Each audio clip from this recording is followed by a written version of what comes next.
जय हिंद दोस्तों। रेलवे को लेकर 5 बेसिक नॉलेज आपको देने जा रहा हूं जो हर व्यक्ति को जानना चाहिए। चाहे आप रेलवे से यात्रा करते हैं अथवा नहीं करते हैं, लेकिन फिर भी ये जानकारी होना चाहिए ताकि भविष्य में आप कभी यात्रा करें तो आपको कभी कोई दिक्कत ना हो। बहुत सारे लोग इस बारे में जानते भी हैं, बहुत सारे लोग बहुत कुछ नहीं जानते हैं और उनको सफर में बहुत सारी दिक्कतों का सामना करना पड़ता है। दोस्तों, आपसे रिक्वेस्ट करूंगा, वीडियो को आप लाइक कर देंगे और आपके मन में कोई भी सवाल हो, प्रश्न हो, कुछ नया टॉपिक हो, आप कमेंट बॉक्स में लिखिए। आपके टॉपिक पर ही वीडियो जरूर बनाऊंगा। तो शुरू करते हैं। सबसे पहले जनरल टिकट को लेकर मैं आपको बताने जा रहा हूं। जनरल जो टिकट होता है जिससे यात्रा लोग करते हैं इमरजेंसी में, मतलब कि उसका टिकट कंफर्म नहीं हो पाता है या फिर रिजर्वेशन का टिकट नहीं मिल पाता है, तो मजबूरी में लोग जनरल से यात्रा करते हैं। हालांकि जनरल बोगी जो बना हुआ है किसी भी ट्रेन में, वो इसलिए बना हुआ है कि कम दूरी का लोग यात्रा कर सके, इसीलिए उसमें अनलिमिटेड टिकट काटा जाता है, सीट के हिसाब से टिकट नहीं काटा जाता है। लेकिन लोग क्या करते हैं कि लंबी दूरी का भी यात्रा होता है, 800 किलोमीटर, 1000 किलोमीटर, 500 किलोमीटर लोग यात्रा करते हैं, जबकि वो शॉर्ट दूरी के लिए यात्रा करने के लिए जनरल बोगी बना हुआ है। चलिए ठीक है, यात्रा करते हैं, लेकिन इसके लिए आपको बता दूं टिकट के लिए नियम क्या है कि कोई भी टिकट आप सेम डे में लेते हैं, जैसे कि आज के डेट में जो ट्रेन है उसके लिए आज अगर टिकट लेते हैं जनरल टिकट काउंटर से, तो आपको 3 घंटा ही वो वैध रहता है। मतलब 3 घंटा के अंदर में ही कोई ना कोई उस रूट का आपको ट्रेन पकड़ लेना होगा, अन्यथा वो टिकट अमान्य माना जाएगा, वो टिकट कैंसिल माना जाएगा, वो टिकट अवैध माना जाएगा। अगर ट्रेन छूट जाती है, आप उस टिकट को कैंसिल कराने जाते हैं और 3 घंटा पार कर गया हुआ है आपको टिकट लिए हुए, तो वो टिकट आपका कैंसिल नहीं होगा, कोई भी रिफंड नहीं मिलेगा आपको। वही जनरल टिकट आपने ऑनलाइन निकाला हुआ है, आईआरसीटीसी के वेबसाइट से निकाला हुआ है, स्वरेल के ऐप से निकाला हुआ है, या फिर किसी भी ऐप से आपने निकाला हुआ है ऑनलाइन, तो वो क्या है कि वो 24 घंटा के अंदर तक भी आप उसको कैंसिल कर सकते हैं और ट्रेन खुलने के 3 घंटा पहले तक भी उसे कैंसिल किया जा सकता है। अब आगे मैं बताने जा रहा हूं बच्चों को लेकर। तो बच्चे के लेकर जो लोग यात्रा करते हैं उनको लेकर बहुत सारे कंफ्यूजन है लोगों में। तो आपको बता दूं सीधा सीधा, देखिए इसके लिए आसान प्रोसेस है। 5 साल के उम्र से जो कम बच्चा है उसका टिकट नहीं लगता है, लगभग सभी लोगों को मालूम है। और 12 साल से कम के उम्र का बच्चा है, 12 साल तक का, 5 साल से लेकर 12 साल के बीच का, उनका हाफ टिकट लगता है, ये भी मालूम है लोगों को।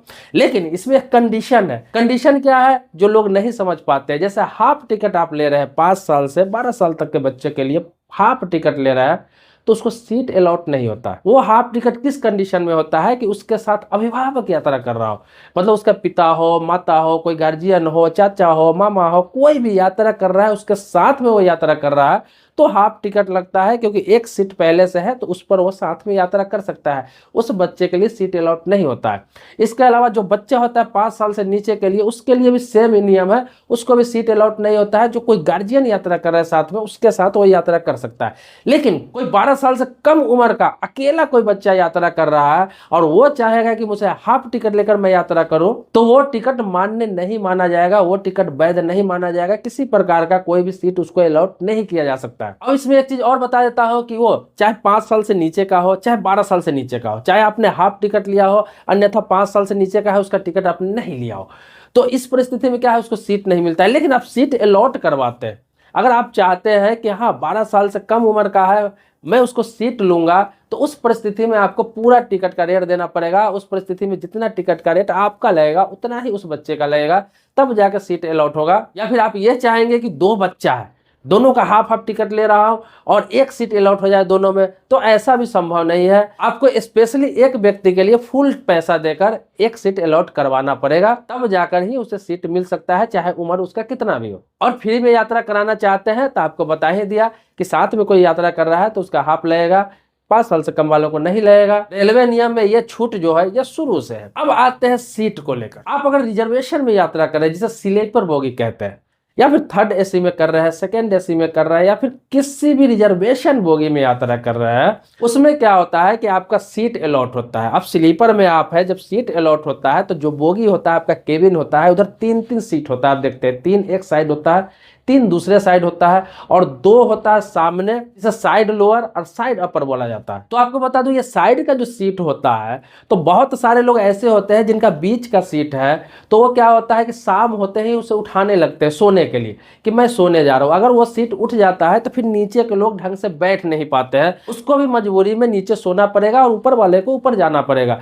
तो इसको लेकर भी नियम है, पूरा सख्त नियम है कि कोई भी व्यक्ति रात 10 बजे से पहले सीट को नहीं उठा सकता है। रात को 10 बजे से पहले 10 बजे तक वहां बैठने का अलाउ है। अगर कोई सीट उठाना चाह रहा है बीच वाला, कितना भी उसका बीमार है, तबीयत खराब है, कोई भी आपत्ति कर रहा है, तो आप उसे सबसे ऊपर भेज सकते हैं जो फिक्स सीट होता है।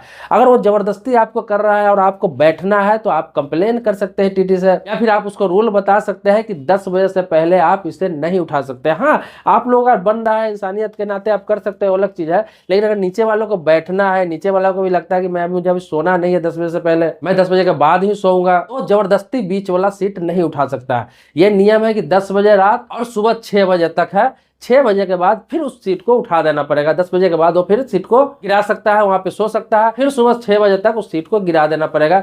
ये रूल है, ये नहीं कि जब मन किया उसको खड़ा होकर वो सो सकता है और जब मन किया उसको गिरा सकता है। इसके लेकर भी ट्रेन में बहुत सारी लड़ाइयाँ होती है, लोगों को रूल रेगुलेशन लॉ मालूम ही नहीं है। इसी तरह साइड लोअर में होता है कि जो व्यक्ति का ऊपर अलॉट है नीचे अलॉट है, तो दोनों नीचे बैठ सकता है 10 बजे रात तक, और 10 बजे के बाद एक बंदा ऊपर चला जाता है, एक बंदा नीचे सो जाता है। लेकिन इसको लेकर भी बहुत सारी लड़ाइयाँ होती है कि भाई आपकी ऊपर सीट है, आप ऊपर चले जाइए, मेरी नीचे सीट है, मैं नीचे सोऊंगा बैठूंगा, इस तरह की बातें होती है। तो आप इस रूल को जान लीजिए, इस लॉ को जान लीजिए। मैं प्रैक्टिकल बता रहा हूँ कि अभी हाल ही में मैं यात्रा कर रहा था और इस तरह के मामले देखे गए और टीटी आया, मैंने उसको कंप्लेन किया। टीटी ने भी बताया इस बात को कि आप किसी भी हालात में इस सीट को नहीं हटा सकते और नीचे बैठे हुए व्यक्ति को भी आप जबरदस्ती ऊपर 10 बजे से पहले नहीं भेज सकते। अगर नीचे वाला भी चाहेगा कि मैं 10 बजे से पहले सो जाऊं, तो अगर ऊपर वाला चाहे तो आपत्ति कर सकता है कि मैं नहीं जाऊंगा, मैं बैठूंगा, आप नहीं सो सकते। तो ये सबके लिए बराबर अधिकार है, ये नहीं कि सिर्फ बीच वालों के लिए। क्योंकि 3 सीट रहता है, वो नीचे नंबर लिखा रहता है, 10 बजे तक बैठने के लिए रहता है, फिर कल होके सुबह 6 बजे के बाद उस पर बैठ सकते हैं। बाकी समय में नाइट का होता है, उसमें सोने के लिए होता है, उसमें किसी को कोई आपत्ति नहीं होना चाहिए। इसके अलावा और भी चीज बता दे रहा हूँ आपको, बेसिक चीजें मैंने बताया कि सारी बेसिक चीजें बताता हूँ जो जानकारी आपको रहना चाहिए। 10 बजे के बाद, रात को 10 बजे के बाद कोई भी टीटी आपका टिकट चेक नहीं कर सकता है, कोई आपको डिस्टर्ब नहीं कर सकता है। ये पहले होता था, लेकिन अभी आपने देखा होगा 2022 के बाद, लगभग 2022 के बाद ये रूल आया था।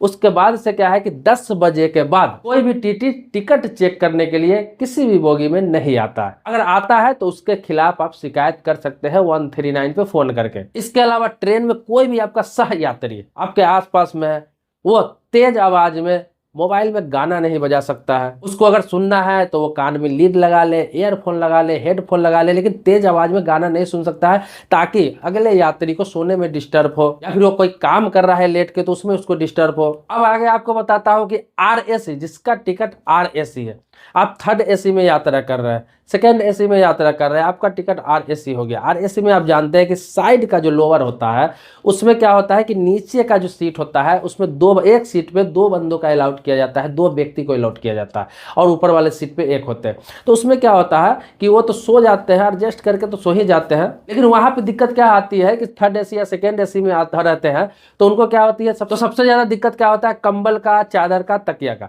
अब देखिए RAC है चाहे कुछ भी है, तो आप देखेंगे कि वहां पे जो ये रखा हुआ होता है, कंबल हो, तकिया हो या फिर आपको चादर हो, ये 2 सीट के हिसाब से ही रखा हुआ होता है। ऊपर का रखा हुआ होता है और नीचे का एक रखा हुआ होता है। तो बहुत सारे लोगों को ये चीज मालूम नहीं है, लेकिन RAC है, अगर दोनों व्यक्ति वहां पे आ जाता है तो आपको क्या करना है, जो भी रेलवे में स्टाफ होते हैं जो देखते होंगे कि आपका कंबल अलॉट करता है या फिर आपको तकिया अलॉट करता है या फिर आपको चादर देने आता है, आप उसको कह के एक्स्ट्रा ले सकते हैं, क्योंकि आपका अधिकार होता है, वो दे भी देता है। आप पहले से वो नहीं रखता है, पहले से 2 ही रखा होता है, लेकिन आप जब डिमांड करेंगे तो वो आपको दे देगा। लेकिन बहुत सारे लोगों को मालूम नहीं है, तो एक ही में दोनों लोग एडजस्ट कर लेते हैं। लेकिन ऐसा नहीं, आपने पैसा पूरा दिया है और सीट आपको आधा मिला है, लेकिन कम से कम सुविधा है, उस सुविधा का लाभ आप पूरा उठा सकते हैं।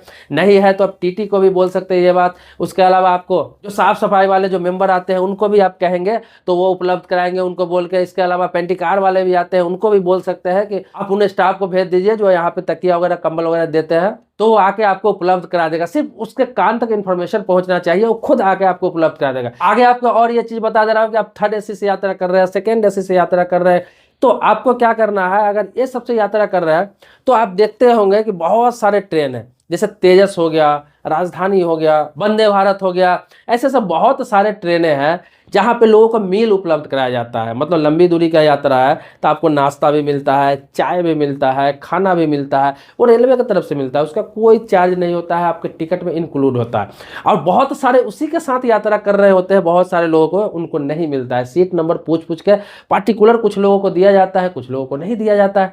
बहुत सारे लोग कन्फ्यूजन में रहते हैं, जो टिकट निकालते हैं CSC सेंटर से या कहीं किसी काउंटर से निकालते हैं या ऑनलाइन निकालते हैं, वो कन्फ्यूज में रहते हैं कि कुछ लोगों को खाना दिया जा रहा है, कॉफ़ी दिया जा रहा है, नाश्ता दिया जा रहा है बिना पैसे का, और मुझे जो दिया जा रहा है उसको चार्ज किया जा रहा है, या फिर मुझे बोला जा रहा है कि आपका इंक्लूड इसमें नहीं है। तो आपको बता दूं, जब आप टिकट निकालते हैं, देखिए जो लोग खुद टिकट नहीं निकालते, जिन्हें नहीं निकालना आता है और एजेंट से टिकट निकलवाते हैं ऑनलाइन, तो उनको बोलना होता है, अगर थर्ड एसी या सेकेंड एसी का आपका टिकट है तो उनको कहना होता है कि मील आप इंक्लूड कर दीजिए, उसमें आपको 100, 150, 200 रुपया तक एक्स्ट्रा चार्जेस उसी समय लग सकता है, और उसके साथ आपका मील ऐड हो जाएगा। उसमें आपको नाश्ता भी मिल जाएगा सुबह का, दिन में कॉफ़ी भी मिल जाएगा, शाम को भी नाश्ता मिल जाएगा, रात में डिनर भी मिल जाएगा। तो ये बहुत सारी चीज़ें आपको उपलब्ध हो जाती है लंबी दूरी की यात्रा है तो, और उसका कोई भी किसी प्रकार का चार्जेज नहीं होता है, यहाँ तक कि पानी का बोतल भी आपको मिल जाता है। ये सारे फ्री ऑफ कॉस्ट मिल जाते हैं, तो ये आपको इंक्लूड करवाना पड़ता है टिकट लेते टाइम। और खुद से जो टिकट निकालते होंगे तो वहाँ पे ऑप्शन आता है, आप देख सकते हैं ऐड मील का, वहाँ पे मील को आप ऐड कर सकते हैं उसी समय जब टिकट निकालते हैं, और अपना नाम सारे चीज डिटेल्स डालते हैं, उसी समय अगर सिलेक्ट कर लेंगे तो आपको मील उपलब्ध हो जाएगा। तो दोस्तों ये कुछ बेसिक चीजें थी जिसको जानना हर इंसान को जरूरी है। बहुत सारे लोग इसके बारे में जानते भी होंगे, लेकिन बहुत सारे लोग नहीं जानते। आप जानते हैं कि मैं छोटी से छोटी चीजों को या फिर बड़ी से बड़ी चीजों को अपने वीडियो के माध्यम से बताता रहता हूँ। तो इसी प्रकार से आपके मन में कोई सवाल है, प्रश्न है, कुछ पूछना है, कुछ जानना है, कुछ नए टॉपिक पर वीडियो चाहिए, चाहे रेलवे से संबंधित हो गया, गवर्नमेंट स्कीम से संबंधित हो गया, चाहे कानून से संबंधित हो गया, चाहे किसी अन्य टॉपिक पर है, तो आप लिखेंगे कमेंट बॉक्स में, तो आपके मुद्दे पर भी जरूर वीडियो बनाऊंगा। सब्सक्राइबर नहीं है तो चैनल को सब्सक्राइब कर लीजिए, बगल में बेल घंटी है उसको भी आप दबा लेंगे, लेकिन पुराने सब्सक्राइबर है तो इसके लिए आभारी हूँ। मिलते हैं नेक्स्ट वीडियो में एक नए मुद्दे के साथ, तब तक के लिए शुक्रिया, धन्यवाद, जय हिंद दोस्तों।